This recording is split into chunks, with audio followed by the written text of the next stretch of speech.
एक मोठी अपडेट येते आहे दिल्लीवरून। जंतर मंतरवर पोलीस आणि आंदोलक आमने सामने आलेले आहेत आणि पुन्हा एकदा जंतर मंतरवर संघर्षाला सुरुवात झाल्याचं चित्र आहे। पोलीस आणि आंदोलक यांच्यामध्ये पुन्हा एकदा झटापट झालेली आहे आणि अधिक माहिती घेऊया आमचे प्रतिनिधी सोमेश कोलगे यांच्याकडून। सोमेश, काय नेमकं घडलंय जंतर मंतरवर? जंतर मंतरवर जे आंदोलक आहेत त्या आंदोलकांनी काही रॅपिड ऍक्शन फोर्सेसच्या जवानांच्या तुकडीवर दगडफेक केलेली असं कळतंय।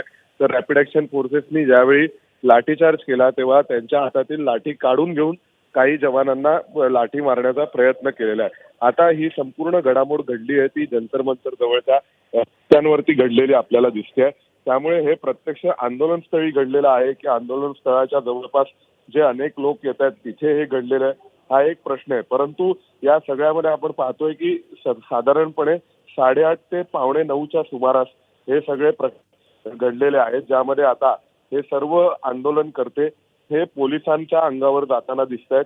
जंतर मंतर जवळ आज संध्याकाळपासूनच पुन्हा गर्दी वाढायला लागलेली होती आणि संध्याकाळी पुन्हा या गर्दीवरती नियंत्रण ठेवणं अवघड झालेलं होतं आणि या गर्दीच्या म्हणजे एकंदरीत दिल्लीचं सर्व भौगोलिक परिस्थिती लक्षात घेता, त्याशिवाय दिल्लीतल्या असलेल्या सर्व संवेदनशील ठिकाणं लक्षात घेता या गर्दीला पोलीस जंतर मंतरवरून बाहेर पडू देत नाहीत। जी डेझिग्नेटेड प्रोटेस्ट साईट आहे, जे आंदोलनाचं ठिकाण आहे, त्याच ठिकाणी आंदोलन करत राहावं असा पोलिसांचा आग्रह आहे। परंतु काही आंदोलक हे गटागटाने बाहेर जाण्याचा प्रयत्न करतात। अशा वेळी जर पोलिसांनी रोखण्याचा प्रयत्न केला तर आंदोलकांमध्ये आणि पोलिसांमध्ये बाचाबाची होते, आंदोलक पोलिसांचं ऐकायला तयार नसतात आणि या पार्श्वभूमीवरती जर अशा प्रकारे गटांनी निश्चितपणे याच्यातूनच पुन्हा एकदा हा संघर्ष आणि गोंधळाची परिस्थिती निर्माण झाली असं दिसतंय। धन्यवाद सोमेश या सविस्तर माहितीबद्दल।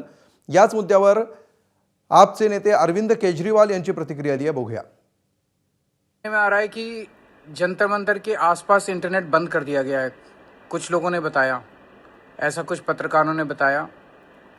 ये भी सुनने में आ रहा है कि आसपास सिक्योरिटी बहुत ज़्यादा टाइट कर दी गई है, बहुत ज़्यादा सिक्योरिटी फोर्सेस, पैरामिलिट्री फोर्सेस आ गई हैं। लोगों को ये शक है कि आज रात को मैसिव क्रैकडाउन होगा जंतर मंतर और आसपास के इलाकों के अंदर। मैं मोदी जी से कहना चाहता हूँ, इस तरह का मिस एडवेंचर मत करना। आपने सोचा था सोनम वांगचुक को उठा लेंगे तो धरना खत्म हो जाएगा, सोनम वांगचुक को उठाने के बाद धरना और बड़ा बन गया। आपने सोचा था कि सोमवार को संसद मार्च के दौरान लाठीचार्ज करके टीयर गैस के गोले छोड़ के बच्चों को डरा देंगे, उनमें दहशत पैदा कर देंगे, उसके बाद वो और बड़ा बन गया।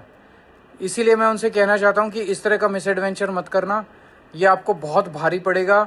ये बच्चे, ये जेंजी है, ये किसी से डरता नहीं है। जितना आप इनको दबाने की कोशिश करोगे उतना ये और बड़े बनते जाए और इनके मन का डर निकलता जाएगा। तो प्लीज़ इस तरह का हमारे बच्चों के ऊपर, हमारे यूथ के ऊपर किसी तरह का कोई क्रैकडाउन नहीं होना चाहिए। तर जी माहिती मिळते आहे त्यानुसार जंतर मंतर परिसरामध्ये हे आंदोलन ज्या ठिकाणी सुरू आहे त्या परिसरातल्या रस्त्यावर कदाचित ही घटना घडल्याचं सध्या समोर येत आहे आणि संघर्षाचं मूळ कारण हे सुरक्षा यंत्रणा आणि आंदोलक यांच्यामधला विसंवाद असल्याचं सध्या समोर येत आहे। आंदोलन स्थळ सोडून बाहेर आंदोलकांनी पडू नये याची सध्या सुरक्षा यंत्रणा काळजी घेत आहेत, कारण आजूबाजूचा संवेदनशील परिसर आहे, त्यामुळे आंदोलकांनी आंदोलनासाठी नेमून दिलेली जी जागा आहे त्या जागेमध्येच राहावं असा सध्या पोलिसांचा प्रयत्न आहे।